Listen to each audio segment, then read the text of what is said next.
Le tennis est un sport en grande partie individuel, mais le monde de la balle jaune belge francophone a décidé de faire équipe durant cette crise sanitaire. Près de 10 000 personnes demandent la reprise du tennis indoor pour les 13 ans et plus. C'est le cas de Didier Mas, un des cadres du RTC Lamberbon à Schaerbeek. Elle a démarré très fort, bien sûr qu'on l'a signé. On n'a qu'une envie, c'est que le sport reprenne. On ne veut pas tirer la couverture sur nous, mais dans le tennis, il y a quand même moyen de tenir ses distances. On encadre les groupes, etc. Donc on ne voit pas où est le souci. Les dirigeants schaerbeckois s'inquiètent surtout pour le bien-être des ados. Les parents présents pour l'entraînement de leurs enfants de moins de 13 ans sont plutôt en faveur d'une réouverture. Je travaille en hôpital, donc je sais tout à fait que c'est important et crucial de rester prudent.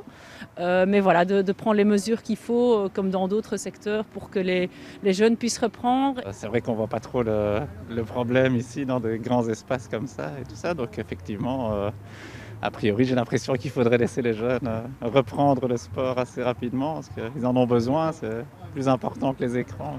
Le Lamberbon ne dispose pas de cours extérieurs, alors les coachs ont pensé à organiser des entraînements dehors par groupe de 4 pour que les jeunes puissent quand même taper la balle. Pour eux, on est constamment en train de chercher des solutions pour leur permettre de rester actifs, de garder la forme.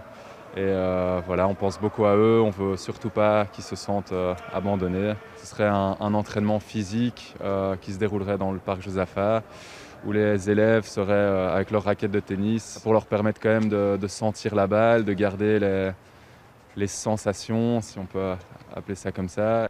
Pas l'idéal évidemment, après l'association francophone de tennis, les signataires attendent que la ligue néerlandophone prenne la balle au bond en relayant la pétition.